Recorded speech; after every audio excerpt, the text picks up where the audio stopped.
Hello everyone, welcome back to Ayumilove channel for another Awaken Curse Era Guide. In today's video, I'll be showcasing a free-to-play tank team to take down Lightwing Zachary on floor 70 in Void Tower Hut. And if you enjoy this type of content, be sure to like, subscribe and ring the notification bell to stay up to date whenever I upload a new video to this channel. Also, do comment below the video if you need any help. And before I begin, do check out my previous video on the Void Tower Hut, floor 60 if you would like to learn an alternative method to take down the enemies using a poison team strategy. So let's head over to the Void Tower Hut, floor 70.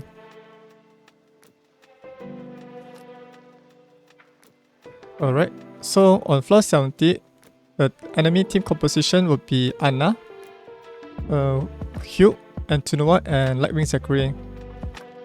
As you notice that most of the enemies here are wood element, and in order to take them down quickly, you can use fire element attacker heroes such as like Garrel, Siress, and Valeria, or Balberif. And because these enemies will take 50% additional more damage from fire heroes. And what makes this team dangerous is Hugh will be able to counter attack whenever you attack him if your speed is slower than him. Whereas for Antunua, she will always have this unicorn blessing, I think every 2 rounds, and this allows her to deal double attack. And finally, Anna the boss, she doesn't do much damage, just that she's quite a hassle, where she will place the block damage buff on herself to reduce the damage intake. And she also able to taunt your heroes.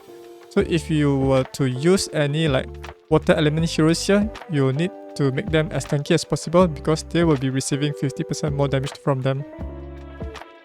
And for Lightwing Zachary, yes, he is here to annoy you here as well because he will gain bonus turn each time you hit him.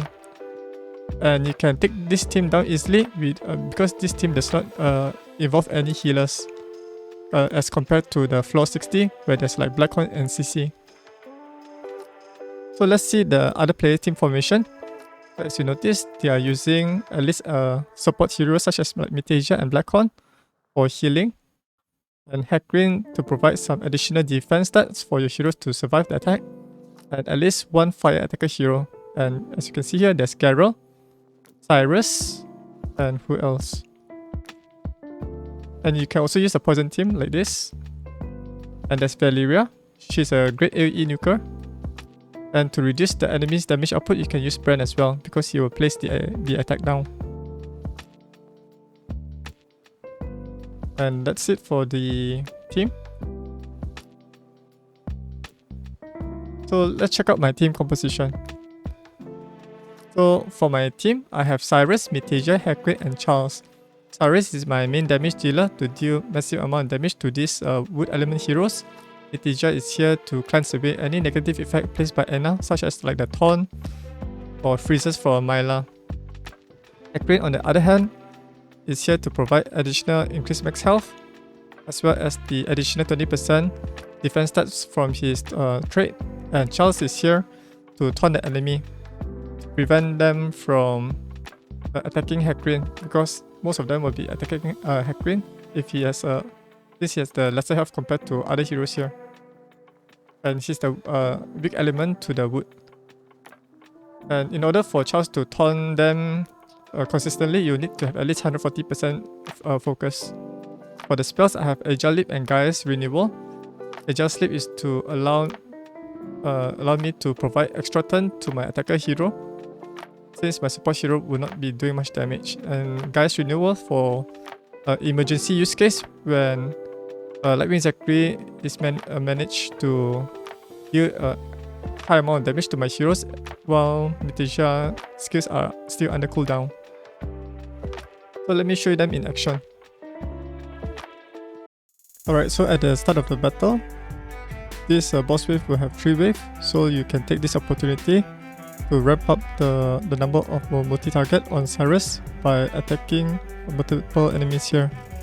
And same goes with Hakrin, you can slowly kill the enemies here to ramp up his increased max health up, so that everyone here will have at least 30% max health when they reach to the wave 3 where the Lightwing Zachary is located. You need at least around about 30% max health in order to tank the damage dealt by Lightwing Zachary ultimate attack. And you can reserve your spells, the Agile Leap as well as the Gaia's Renewal from Wave 1 and Wave 2, so that you'll be ready on Wave 3.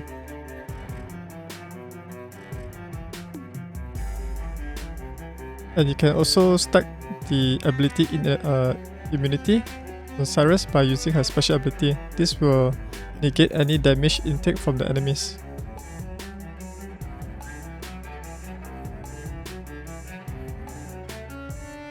Alright, so now we have at least about 2 stacks of the increased max health up. So we are ready to take down the Wave 3.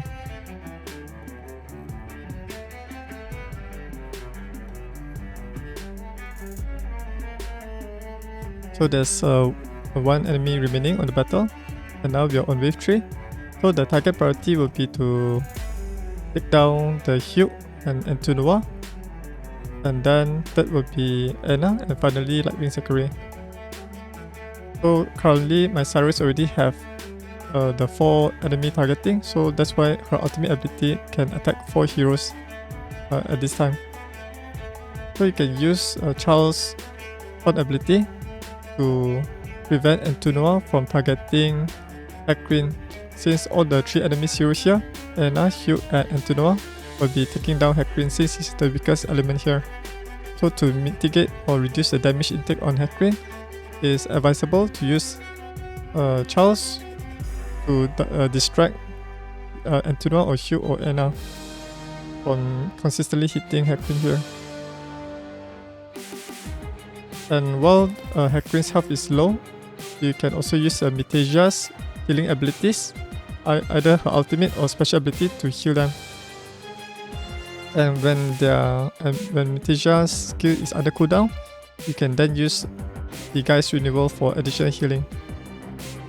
If everyone's in tip-top health, you can use Agile Leap either on Hakrin's turn or Mytheassia's turn to provide additional turn on Siress, so that she can deal extra damage to these enemies and speed up the run.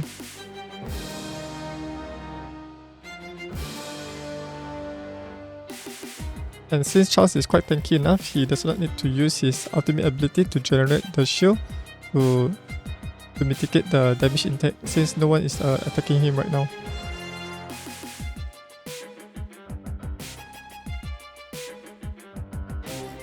Alright, so the enemy Hugh is already down, left 3 more enemies remaining. And there you have it, Lightwing Zachary almost defeated Hakrin, but he has high amount of health and defense, at least around about 20,000 health to tank the damage. And with the 20,000 base health, it will help to benefit from his increased max health up, so you can tank more damage from there. Alright, finally we have 2 more enemies here, Anna and Lightwing Zachary. Just consistently attack Anna while she's not under the block damage buff. Alright, now she already cast the buff up on herself. You can target Lightwing Zachary instead. And if your Hakrin's or any of your heroes' health is low, try not to attack Lightwing Zachary, so to prevent him from gaining the bonus turn, unless all of your heroes are healthy to tank the damage. Currently my Siress is currently in a broken set, so if you want her to deal extra damage quickly, you can either gear her in a curse set to deal extra bonus attack.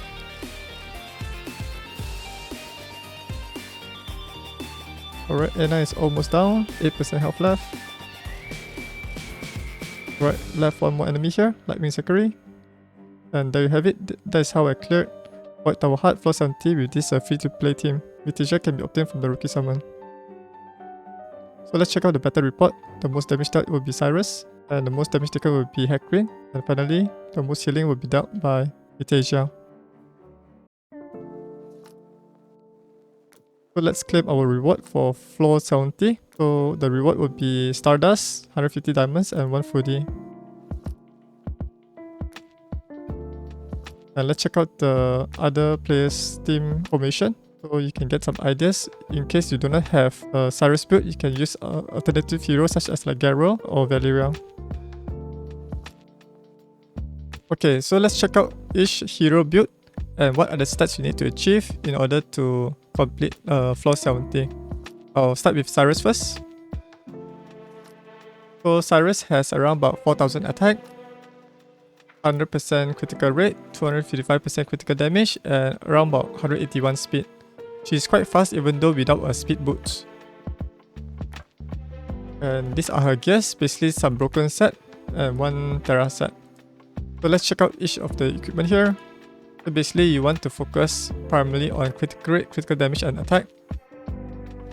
And this is the helmet. This is a good substat group. However, Siress does not place any negative effect, so focus is not useful for her. This is a chest plate with some critical damage and critical rate and attack. This is a good piece. This is attack boots. You will not need to have speed boots because she gained massive amount of speed from her glyph, as well as her base speed is very high. This is a critical rate ring and an attack necklace. For Mytheassia, here are her total stats: 24,000 health, 1,600 defense, 143 speed, and 86.5% resistance. This resistance is I think sufficient to prevent some of the freezes, taunt, as well as all those negative effect that's placed by the enemy in Void Tower Heart. She's geared in a revival set to allow her to heal herself.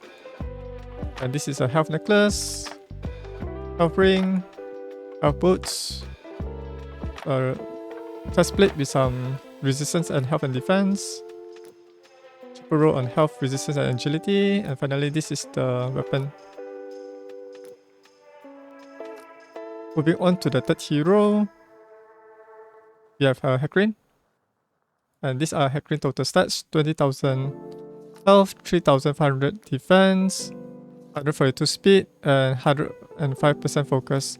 If you want to use his taunt reliably, you need to have at least around 130 to 140% focus for this current Void Tower Heart rotation. And he's also geared in a revival set. So this is the defense necklace, health ring, defense boots. This is a chest plate with some focus, defense and resistance, helmet, and the weapon. Just primarily focus on defense, focus, and health. And finally, we have one of the best elite hero in the team, and he is Charles.